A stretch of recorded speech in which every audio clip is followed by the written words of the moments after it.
कारी साहब आप सवाल सुन लीजिए। कारी साहब, आपको लगता है कि भारतीय जनता पार्टी का सबका साथ, सबका विकास, सबका विकास, सबका विश्वास और सबका प्रयास, भारतीय जनता पार्टी उस पर चलती है?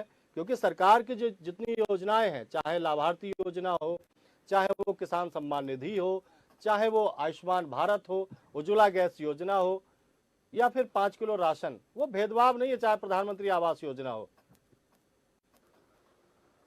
देखिए, योजना को छोड़िएगा, योजना से पहले लूटपाट की बात कीजिएगा। भारतीय जनता पार्टी ने लूटपाट को खत्म किया है।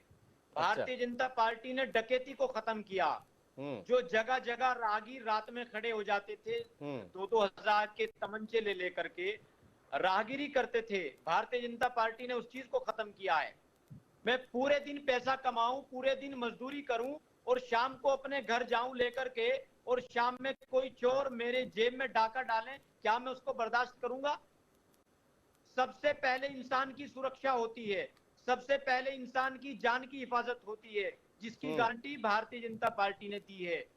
पिछले 70 सालों में मुसलमानों को इफ्तार पार्टी करा करके, मुसलमानों के प्रोग्रामों में टोपी लगा करके, मुसलमानों को सिर्फ कब्रिस्तान की बाउंड्री तक महदूद रखा गया, मुसलमानों को सिर्फ इफ्तार पार्टी तक महदूद रखा गया।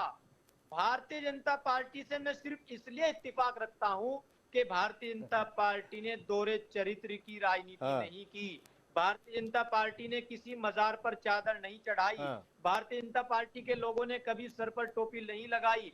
मैं इस बात से बहुत खुश हूं कि भारतीय जनता पार्टी जिसके साथ खड़ी है, लेकिन तो पूरे चुनाव में जो हिंदू और मुसलमान की बात प्रधानमंत्री ने की, योगी आदित्यनाथ ने की, उसको किस नजरिए से देखते हैं कारी साहब आप?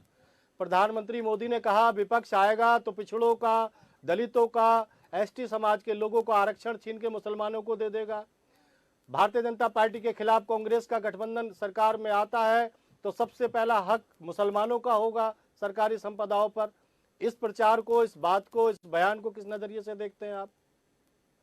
अरे भाई साहब, जब कहीं दूसरी चीजों की बात आती है तो आप संविधान की दुहाई देते हैं, आप संविधान का सहारा लेते हैं, लेकिन जो संविधान धर्म के आधार पर आरक्षण देने के लिए मना करता है, बाबा भीमराव साहेब अंबेडकर का लिखा हुआ संविधान, आप उसकी मजम्मत के लिए क्यों खड़े होते हैं? आप उसकी मुखालफत के लिए क्यों खड़े होते हैं? बात जब इंसाफ की होती है तो हर चीज में इंसाफ होना चाहिए ना।